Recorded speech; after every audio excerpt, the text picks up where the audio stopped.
Is there anything that you like to look for in your teams after the first loss of the season, just in their response in practice and the way they are carrying themselves? Yeah, I think the most important thing after a bad game, whether it's a win or a loss, is a great practice. And so making sure that we have that response today is going to be really important, and making sure that we can take accountability for the mistakes we made in the game and then actually go out on the practice floor and try to fix it. You talked about players having to take accountability when they're watching film and wanting to make things change. Have you seen that so far? We were going to watch film in about 10 minutes.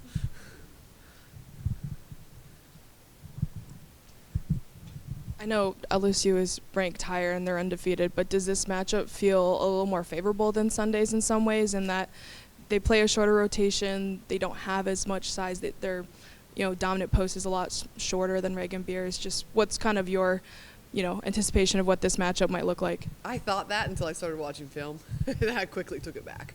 And so once you kind of dive into your film and you see how aggressive they are on defense and just how hard they play and how many offensive rebounds they go get, it's going to be just as hard, if not harder. What's the balance in like a long film session versus, all right, here's a few things we need to see, let's get to the floor and get to work? How do you balance that as you settle in with this team and you guys kind of go through all this? I think you just do what you need.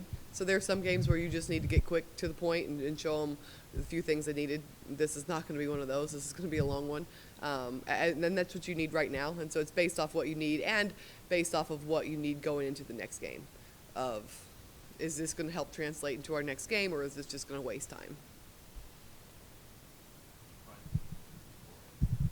When you've gone back and watched the film, is it kind of the same things that stood out immediately after the game, or have there been any more things that you feel like you need to harp on in this film session? No, same things. I think we could have managed the game a little bit better halfway through that third when Talasia was out and we just were turning the ball over and sparking their offense. But other than that, it was the same things we saw. You mentioned how aggressive LSU is on defense. They force almost 19 turnovers a game. Just what do you feel like is one of the things that your team could really clean up turnover-wise before Thursday? Yeah, I think we need to do a better job of just slowing down, playing off 2 feet. Again, that's really what killed us our last game, was our turnovers, and they were silly turnovers. They were rush turnovers, trying to play a little bit too fast. Just really sparked Oklahoma, and they went on that run, and we could never really recover. And if we do that again this week, it's going to get ugly quick, and we won't be able to recover against LSU. When you watched the film back, did anything else stand out to you when it came to grabbing offensive rebounds? Obviously, your team was one of the better ones in the nation with offensive rebounds, but got out-rebounded by Oklahoma. Did you notice any breakdown in the post that kept happening and why you couldn't take advantage there? Yeah, I just don't think we tried consistently, especially at the start of the game. Coach, what are you looking for as sort of the next steps from this half-court offense moving further into conference play? Yeah, I think we need to share the ball a little bit more. I think we stood and we watched a lot last game, and if we stand and we watch against LSU, we're going to stand and watch them take the ball and go score.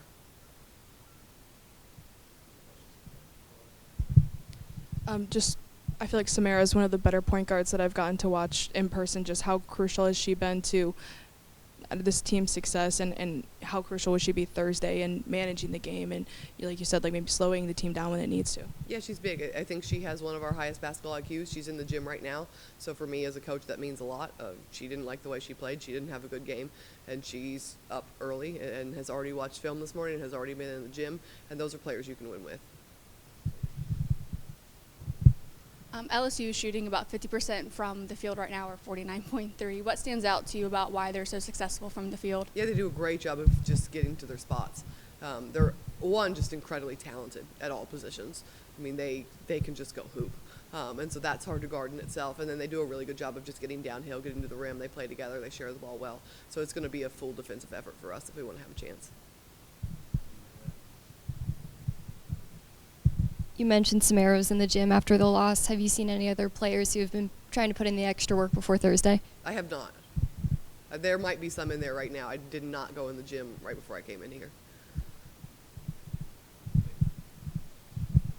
You mentioned sometimes like you want your message to be something that's already being echoed. I noticed a couple of times during Oklahoma that Jewel Spear is already in the huddle kind of talking to her teammates. How invaluable is it to have a player like Jewel who really does have the ear of her teammates? It's huge. It's huge that you have your moments where you talk as a staff before you talk to your players, and you need your players to coach your players in that moment. They don't just need to be sitting there. They don't need to be whining. They don't need to be wandering off. It needs to be player led.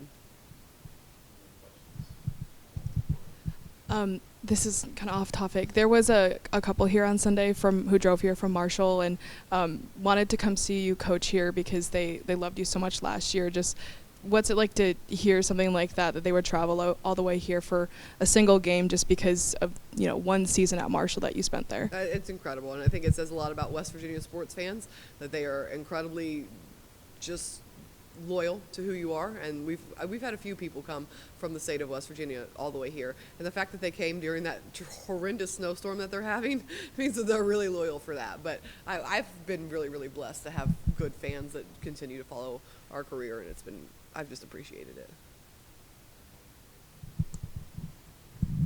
It might be more of an outside perspective, but obviously as you get further into SEC play, like these games, the stage is going to be a lot bigger. Obviously you had a top 10 team in Oklahoma, same thing here with LSU.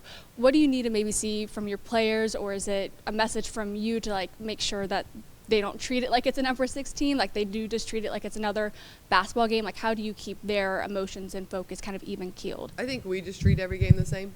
And so, no matter who we are playing, our scout, our film, our routine, all of it is going to look the exact same. And then you can't really control what they see on the internet and what they do when they go home. Just making sure, I'll touch in with them. I'll ask, how do you feel about this game? Just kind of see where their pulse is at with it. But as long as you just prepare for everything the same way, I think that's the only thing you can do.